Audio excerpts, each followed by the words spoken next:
Imagina que comienzas una relación amorosa y que conoces poco a la persona, pero no sabes qué cosas le desagradan. No sabes si a lo mejor a ella no le gusta pasear al aire libre. Si no sabes a lo mejor qué tipo de comida no le agrada. Si no sabes si tiene alguna alergia. Si no sabes que no le gusta que le digan apodos, que no le gusta que le hagan bromas. ¿Cómo te sentirías tú en esa relación? No te acercarías libremente, te sentirías un poco temeroso, te sentirías con ansiedad de saber, híjole, y si hago esto y no le gusta, y si le digo que vayamos a pasear al aire libre, a caminar, y no sé, le da alergia al sol, no le gusta el estar al aire libre, o digamos que le quiero decir, no sé, que vayamos a un lugar que a mí me encanta, pero que hace muchísimo frío, y a esa persona no le gusta, es totalmente intolerante al frío. Tú te sentirías retraído en esa relación, estarías actuando como que de una manera temerosa. Ahora imaginemos que empiezas un nuevo trabajo y que conoces qué empresa es, que conoces el giro, que conoces tu puesto, pero que no sabes o no te han sido específicos contigo de a qué horas entras exactamente y a qué hora sales, de si puedes o no puedes comer en tu trabajo, de si puedes o no sacar el celular y vas a estar. ¿Cómo vas a estar? Entonces vas a tener que decir, híjole, bueno, y si contesto esta llamada y alguien me ve y me levanta una falta administrativa, o si a lo mejor me ven comiendo, me dio hambre y me voy a comer mi sándwich y me levantan un reporte, entonces tú también en ese trabajo no te sentirías libre para poder hacer todas tus labores que te fueron asignadas. No te sentirías libre ni cómodo con tus compañeros ni con tus jefes. ¿Por qué? Porque no sabes qué es lo que no les gusta en ese trabajo. Lo mismo ocurre en nuestra relación con Dios. En nuestra relación con Dios decimos conocer a Dios, pero no sabemos exactamente qué es lo que no le agrada. A veces metemos todo en la palabra pecado, pero va más allá de eso. Y en este estudio vamos a analizar ¿cuáles son las 3 cosas que no le agradan a Dios? Vamos a desmenuzar esas 3 cosas que son las que a Dios no le agradan, no le gustan. Y vamos a ver qué podemos hacer y qué actitudes debemos cambiar para dejarlas de hacer y que Dios nos bendiga. Todo este mes hemos estado viendo los temas de los fundamentos de nuestra fe. Felipe nos hizo favor de hablarnos un poquito acerca precisamente de este tema de cómo es la fe y cómo influye. Nos enseñaba de una forma muy interesante cómo nosotros no debemos de vivir forzando nuestra realidad para que sea adecuada a nuestra fe, sino que nosotros debemos de estar fundamentados sobre nuestra fe. Y también veíamos cómo es importante que nosotros podamos ver a través de nuestra vida en las pequeñas cosas cómo Dios se va manifestando. También en una de estas predicaciones nuestro hermano Richie nos explicaba lo que es la iglesia y lo que es hacer iglesia. Veíamos cómo dentro de esta pandemia nosotros hemos podido ver que la iglesia no es un templo, no es un lugar físico. La iglesia la hacemos nosotros. Y el hacer iglesia tiene mucho que ver con empezar a darle una llamada a tu hermano, preguntarte cómo está, preocuparnos los unos por los otros. La Biblia dice que en esto conocerán que somos discípulos de Dios, en que nos amemos los unos a los otros. Y amarnos es preocuparnos por todos y cada uno de los miembros de nuestra comunidad. Y eso es lo que es hacer iglesia, ser una comunidad que nos preocupamos y nos amamos los unos a los otros. Es importante empezar a definir cada uno de los términos que nos llevan a nuestra fe. Y por eso en este día vamos a ver este tema tan interesante. Ya en la introducción, Esme nos explicaba lo importante que es en una relación poder saber qué es lo que no le agrada a la otra persona o a la otra parte para poder actuar correctamente. Este día vamos a ver 3 cosas que nos alejan de Dios. Estas 3 cosas se repiten una y otra vez en la Biblia, pero pueden resultar bastante confusas o podemos llegar a creer que son lo mismo o podemos tener una idea equivocada de qué significan. Estas 3 cosas son transgresión, pecado e iniquidad. Y a veces nosotros las usamos y parecieran demasiado espirituales, ¿no? Cuando decimos, ay, es que estás pecando. O no decimos en una conversación normal, me estás transgrediendo. O estás lleno de iniquidad. Son palabras que pudiera parecer que han quedado en desuso o que son anticuadas, pero déjame decirte que su significado, aunque es poderosamente espiritual, tiene un fundamento físico, tiene un fundamento que podemos utilizar en nuestros días y que para mí es muy importante que conozcamos cada uno de los significados de estas palabras para saber qué es lo que ofende a Dios, qué es lo que no le gusta a Dios o cómo las cosas que hacemos nos alejan de Dios para dejar de hacerlas. Vamos a comenzar primero con la número 1, que es la de transgresión. La palabra transgresión viene del verbo del hebreo pashá, que literalmente significa romper una relación. Tiene que ver también con violar la confianza o romper un pacto. Nosotros hemos explicado en diferentes ocasiones cómo cuando una persona quiere tener una relación con Dios, como con cualquier relación, lo primero que tenemos que hacer es tener un pacto, hacer un compromiso. Cuando yo me casé con mi esposa, hicimos un pacto delante de Dios. Y el pacto consistía en amarnos en la salud, en la enfermedad, en la riqueza, en la pobreza, todo hasta que la muerte nos separara. Ese fue el pacto, ese fue el vínculo que hicimos ella y yo. Es importante que nosotros, cuando queremos tener una relación con Dios, hagamos un pacto, hagamos un compromiso. Existen en la Biblia diferentes personas que han hecho diferentes pactos con Dios. Está el pacto de Abraham, está el pacto de Moisés, está el pacto de muchísimas personas. Y tú, para empezar a tener una relación con Dios, es importante que hagas un pacto. El pacto que nosotros hacemos con Dios es que el Señor será nuestro Dios y nosotros seremos su pueblo. Ese es el pacto principal que nosotros debemos de tener. A lo largo de que nosotros vamos teniendo tiempo en esta relación y vamos conociendo a Dios, podemos ir afinando ese pacto. ¿Sabes qué, Señor? Yo me voy a alejar del vino, yo nunca me voy a emborrachar. ¿Para qué? Para darte honor a ti, Señor. ¿Sabes qué, Señor? Yo voy a hacer esto para agradarte, vamos afinando cada vez el pacto que tenemos con Él. Pero esta palabra pashá significa exactamente transgresión, romper el pacto. Y tiene que ver no solamente con romper un pacto, sino romper la confianza. En el Antiguo Testamento, en la ley, vemos en el Pentateuco cómo se identifica muy bien esta parte cuando nos habla que si una persona entra a una casa y la roba, se le considera pues un ladrón.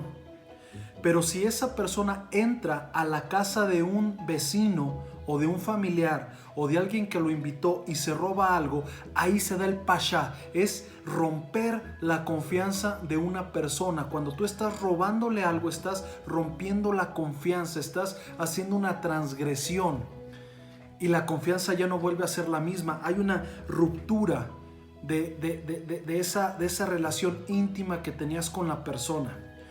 Cuando tú estás casado, estás en una relación de noviazgo, de matrimonio, y tú te vas y te besas o tienes relaciones o hay un adulterio con otra persona diferente, ahí hay una transgresión, hay un pashá, rompes la confianza que hay en esa relación y la relación no puede ser restaurada. Entonces es importante que nosotros entendamos que nosotros debemos de hacer un pacto con Dios y ese pacto debemos de cumplirlo y debemos evitar transgredir el compromiso personal que nosotros hagamos con Dios. Esto es importante mencionarlo porque hay quien cree que el pacto con Dios es universal, ¿no? Decimos, yo ya soy una persona que busco a Dios y ya ese es mi pacto. Pero hay cosas como en las relaciones humanas que son muy personales. Dios es un Dios personal, único, que va a querer tener una relación contigo. Y es una relación personal y es una relación hermosa. Y tú tienes que darle los matices que van haciendo que esa relación contigo sea hermosa y sea única. Entonces hay que evitar tener ese pashá. Una de las veces que podemos ver nosotros este ejemplo es en la relación que Jacob tenía con su suegro Labán. Él estuvo viviendo con Labán durante mucho tiempo para poder casarse con una de sus hijas. Al final es una historia larga, pero al final Jacob decide huir de con Labán porque tenía miedo de que le quitara a sus hijas. Y Labán se da cuenta que Jacob huye y que se lleva unos ídolos. Entonces va y lo persigue y Jacob no había tomado nada. Y vamos a leerlo en Génesis 31:6. Génesis 31:36 dice: Entonces Jacob se enojó y riñó con Labán, y respondió Jacob y dijo a Labán: ¿Qué transgresión es la mía? ¿Cuál es mi pecado para que con tanto ardor hayas venido en mi persecución? ¿Qué transgresión es la mía? O sea, ¿qué he hecho yo para fracturar la confianza que había entre tú y yo? ¿Cuál es mi transgresión? O sea, no tiene que ver nada más con una falta, tiene que ver con una falta que rompe la relación que nosotros tenemos. Déjame decirte que nosotros, al llevar nuestra vida alejados de Dios, sin considerar a Dios como el fundamento de nuestra vida, hemos transgredido nuestra relación natural con Dios. Y es importante que nosotros nos acerquemos a Dios y hagamos un nuevo pacto. Y antes de ver esta parte del pacto que nosotros hacemos con Dios, déjame pasar a la segunda parte o a la segunda palabra. La segunda palabra dijimos que es la palabra pecado. Pecado se escucha demasiado religioso, ¿no? Cuando tú dices, es que has pecado, tú puedes pensar que solamente se peca contra Dios. La palabra pecado tiene que ver con la palabra katá, que literalmente significa fallar al blanco o errar al blanco o desviarte del objetivo, desviarte de la meta. Y vemos que muchas personas, por ejemplo en el fútbol, hay quien puede jugar muy bien, pero enfrente a la portería siempre katá, siempre falla al blanco. O las personas que en el básquetbol nunca le atinan nunca encestan, ellos siempre katá, siempre fallan en el objetivo, en el blanco. Y nosotros katá, espiritualmente, fallamos al blanco cuando nos estamos desviando del camino que Dios tiene para nosotros.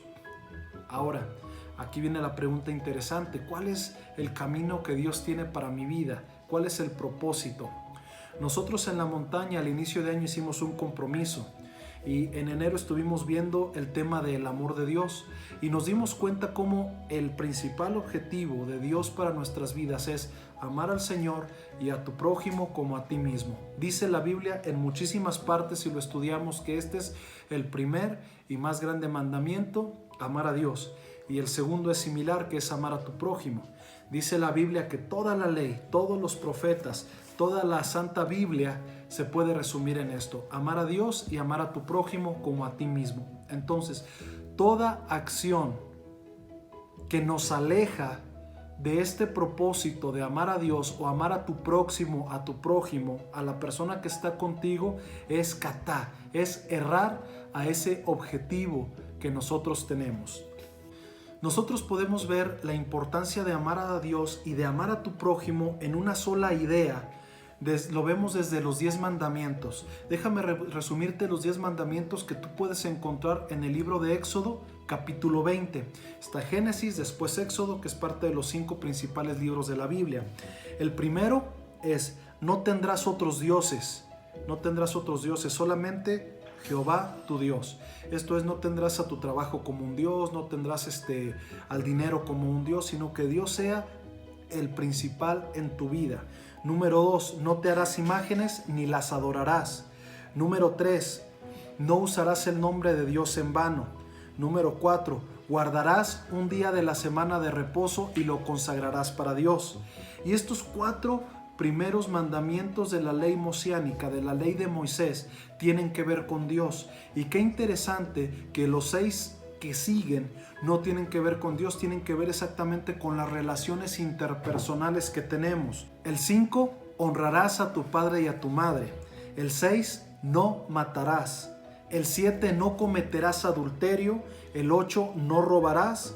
El 9, no mentirás contra tu prójimo o no darás falso testimonio. Y el 10, no codiciarás nada de tu prójimo, ni su mujer, ni su buey, ni su casa, ni nada. Entonces, vemos cómo los 4 primeros se aplican para Dios, pero los otros 6 son importantes para la vida y la convivencia con tu próximo, con tu prójimo. Por eso el principal mandamiento vemos que es amar a Dios y a tu prójimo como a ti mismo. Y ese es el objetivo espiritual que cada uno de nosotros debemos de tener. Toda acción que nos lleve en contra de este principio de amar a Dios y a tu prójimo es catar.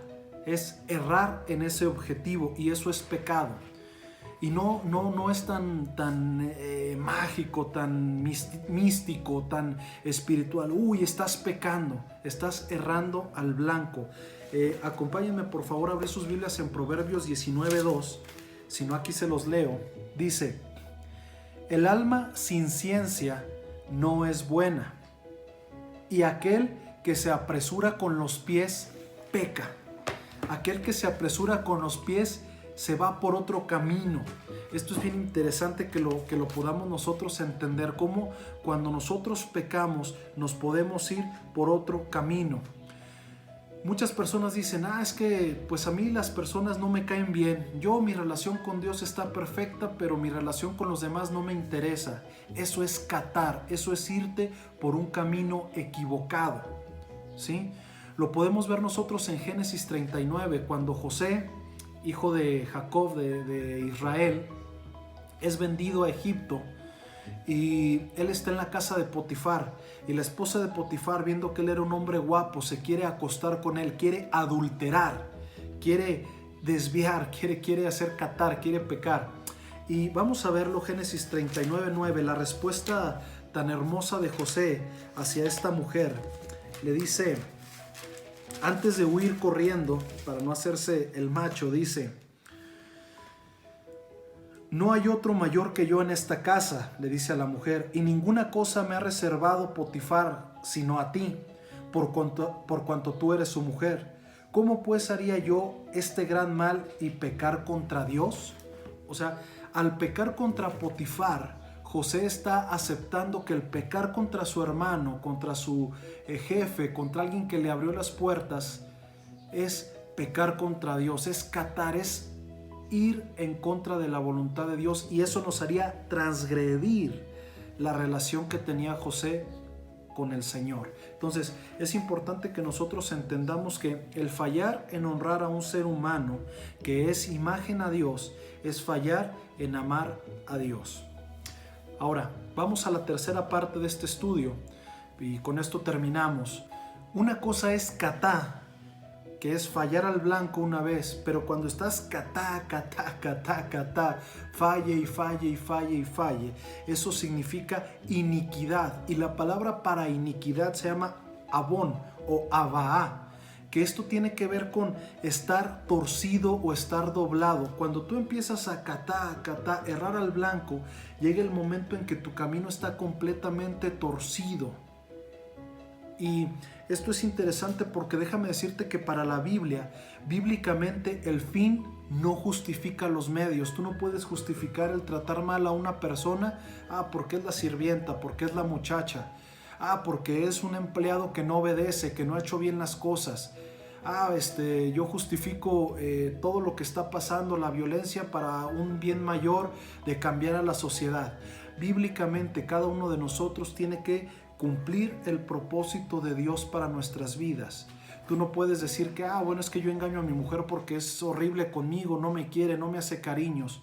Cuando tú estás pecando, llegas a una iniquidad, a una mente reprobada. Muchas veces nosotros fantaseamos con la idea de que nosotros somos buenos y le llamamos bueno a lo malo. ¿Sí? Las cosas malas, la cultura violenta que estamos viviendo, la idolatramos. ¡Ay, qué padre! Yo también soy muy malo y todo. Y a lo bueno le llamamos aburrido, le llamamos anticuado, le llamamos teto, le llamamos fuera de moda.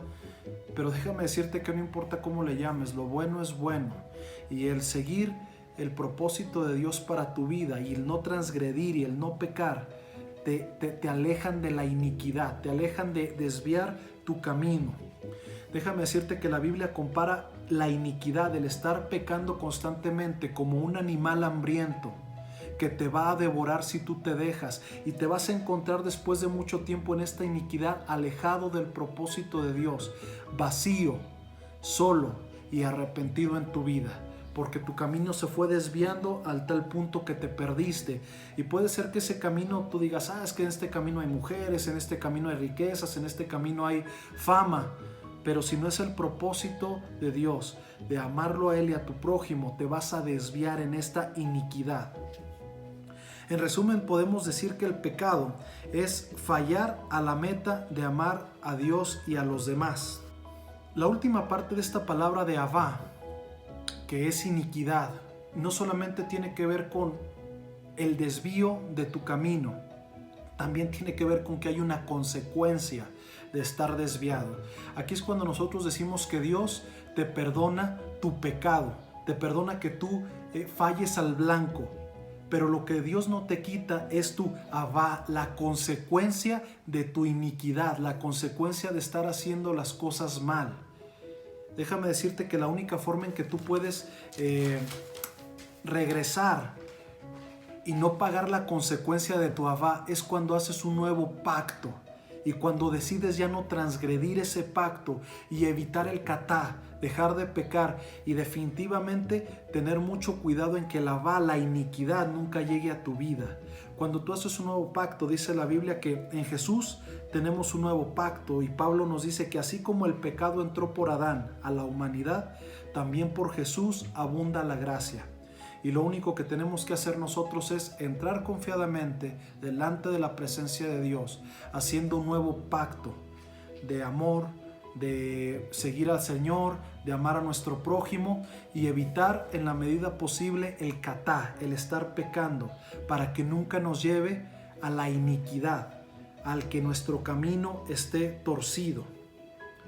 Vamos a terminar este estudio haciendo una pequeña oración. Por si eres una persona que estás lleno de iniquidad, que sabes que tu camino está torcido, que tienes, no sé, algún amante, alguna situación de negocio que no es lo que Dios quisiera para tu vida, o estás alejado, peleado con un familiar, que Dios te pueda restituir, que tú puedas hacer un nuevo pacto y que poco a poco, como dice Pablo, corramos la carrera para parecernos cada vez más al Señor Jesucristo, el cual nunca pecó. Y que nuestra vida esté llena de abundancia, llena de amor, llena de prosperidad delante de Dios. Señor, te damos gracias en esta hora por tu palabra predicada. Te pido que llene a las vidas, a los corazones de las personas, Señor. Señor, si hay iniquidad en nuestra vida, Padre, tú regrésanos, Señor, como el buen pastor, como ese hombre amoroso, Señor, que va por una oveja y la regresa al redil, Padre. Llénanos, regrésanos con lazos de amor, Padre Santo. Y si nosotros somos personas que estamos pecando, Señor, que tú nos ayudes a entender que el propósito de nuestra vida es amarte a ti, Señor, y amar al prójimo, Señor. Y que hagamos un nuevo pacto que nunca sea transgredido por nosotros, Padre, porque tú eres fiel y verdadero. En el nombre de Jesús, amén y amén. Les amamos, amada iglesia. Esperamos pronto verlos ya en este mes. Probablemente estaremos viéndonos. Gracias.